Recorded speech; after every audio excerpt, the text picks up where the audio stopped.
spring and this summer to really elevate this defense to the next level? Just really work on the details and cleaning up, a lot of the things that, that we just didn't get right towards the end of the year last year. So it's really a progression and a process for us. And being in year two, we're able to work on a few more things, but also minimizing the fundamentals that we're trying to clean up and perfect. What's your sense about the added depth and size that you have? Man, it's great. It's great. When you got bigger bodies, it just makes practice go a lot smoother, and you're able to practice a lot harder and a lot more physical. And having this depth right now, where we have really a true 3 deep, and we're 4 in some other spots, it's not going to take the steam off of practice and the physicality off the spring ball. How will that help you during a season? It's everything. I mean, it really is. I mean, when you don't have an O-line or D-line depth and you're a 4-down front team defensively, you really want to develop the guys, the 2s, 3s, and the 4s, the depth. You want to keep your 1s and your 2s sharp, and when you don't have, the depth at the O-line, then we can't line up our defense out there. When we don't have the depth on the D-line, we can't line up our offensive line out there. And when you can't run the football, you really get a skewed sense of where you're at in terms of being able to stop the run and be able to play situational defense. So it's great to see all the big bodies out there. It's good to see the development of our younger guys, and just really, it's just the second year. I mean, there's a lot of things. It's not brand new anymore. It's guys are kind of hitting the ground running. We're playing a lot faster. We got that half a step to a step faster in most positions, and being more physical. Starting up front is really going to help us. And then I know, obviously, 2 practices, but the communication, we talked about depth in the secondary, but 7-on-7 as a team. How do you feel the communication with the secondary has been? It's been good. It needs to get better. It's still early on. I mean, day 2 install. We got a pretty heavy install going in day 3, so it's really going to challenge us from a communication standpoint. And our offense is giving us all the looks that we need, right now. And so we're they're putting pressure on us in terms of how fast they get aligned and some of the different things that they're showing, and we're really getting a high volume of different things that are challenging our rules on defense. So it's challenging our communication, and I think our 1s are doing a solid job. Our 2s need to be a little better, and our 3s have a ways to go, but we're getting there. We're way ahead of where we were last year at this time. So you think you'll have a wider range of calls available to you situationally? I don't know if there's going to be a wider range of calls, but we'll be able to get into, basically be able to put ourselves in better position just because of our guys' knowledge and being in our second year.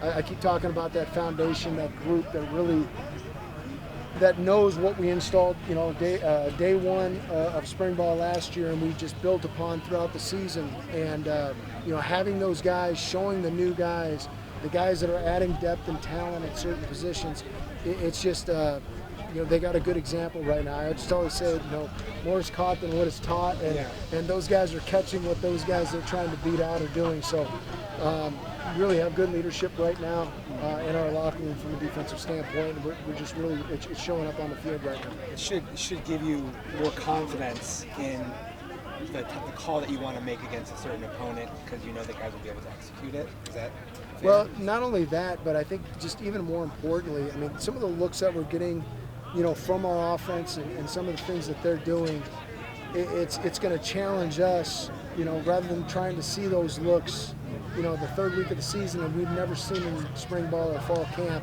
We're actually seeing those looks right now, and it's been really, really good in terms of that working relationship. I think we're giving each other what we want to see and what we need to see in order to be successful this fall. Coach, any concern that Clayton Smith might want to start playing wide receivers? I'll just say no comment. Whatever the boss man wants to do with that, that's what he's going to do. You had some really great leaders that departed, Mallory, Trey Brown. Who do you think are guys that can rise up for that void? There's some guys that lead by example, and there's some guys that lead by their vocal leaders. There's guys that are a combination of both. There's some guys really don't say a whole lot. They just really, they lead because they're showing, what they need to do. And I keep bringing up those same guys, guys like Shamari Simmons, Ed Woods, Xavier Alford, Mason Williams, Keith Abney, Ed Woods, You got those guys just showing in the back seven just what it's supposed to look like on a daily basis when we install a defense.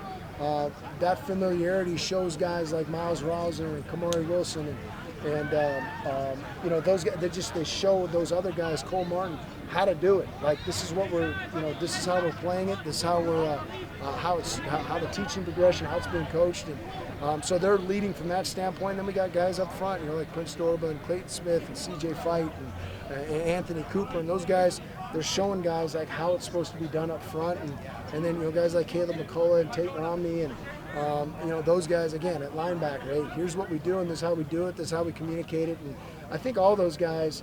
You're talking about a group of really unselfish guys. You know what I'm saying? That's I think the key character quality of those guys. They're unselfish and they just want to be good, and they're intrinsically motivated, and they can feel, hey, there's competition too. So I need to up my game. I need to play like a second year player in the system. Like, this stuff is familiar. So that leadership is just invaluable right now, and it's unselfish leadership too. So it's exciting to watch those guys. And you mentioned Cole, but how do you feel that he's mixed in with the guys now that he's on the field? Oh, he's great. Yeah, he's a lot of fun to coach. He really wants to be good, and you can tell he has a high football IQ, and obviously he's been blessed with a lot of ability. So it's going to be on me, to make sure that I can clean up all the little details. And we talked about it today. It's about play recognition for him, because I'm not going to change how I coach. I'm not a guy that goes, hey, if this, that, and this. It's literally, it's this or that. And here's how you play this. If it's not this, then it's that. And I try to just make it black and white, try to eliminate any gray. And, again, we're still working together for the first time. He doesn't trust me yet, because we're just getting a chance to work together like a Shamari Simmons trusts me. I tell Shamari one time, he does it verbatim exactly how I ask him to do it. Xavier Alford, same way. Mason Williams, same way. Cole's still learning the system. It's still day 1, day 2, day 3 for him, and I'm just excited to see what he's going to look like come practice, 9 and 10 and 11. Coach, there's a lot of fluctuation of weight over the offseason. Is anybody that really stood out to you when you saw them for the first time? In terms of their weight, Yeah, man, Blazin Lonawong's the guy that stands out to me. I mean, he's just really growing up and maturing, and he's a guy that, he goes to one of those guys that's the depth guy last year, that he's a guy that's really going to push to start this year. He's going to put a lot of pressure on people. CJ Fight, his body's matured, and a lot of that, that baby muscle that he had before is turning into man muscle. And, guys like that, Clayton Smith, he's put on 15 pounds. You know what I mean? Prince Dorba's put on 10 pounds. And, Prince Dorba with 10 pounds, that's like 3 different weight classes, okay, for a body. I mean, it's all muscle. So those guys look a lot different. And, it's fun because it's showing on the field so far. I can't wait to see them in some pads on Saturday and see what happens. Hey, Coach. On Thursday, Kenny said that you guys, when you move to the Big 12, are going to be playing a lot more 12 personnel, especially from a defensive standpoint. Yeah. What sort of strategies are you employing to go against those personnel groupings? You got to find out. We're going to get a little bigger, but we got a little bigger in the weight room, and we may use some other substitution packages that we're going to kind of experiment with this spring, and we'll just see where it goes. You have more versatility, though, with the line of scrimmage now with this group, the way that you can move some of your bigger bodies to end and do some different things, like Hoop and Woodley, as an example. Yeah. Those guys like Coop and Watley are they're gonna give us a lot of flexibility. And anytime we got a dynamic pass rusher like a Prince Dorba or Clayton Smith and those guys, and what they're gonna bring in value in passing situations, we have some bodies this year that we're gonna be able to be creative. With our personnel to create some mismatches in our favor.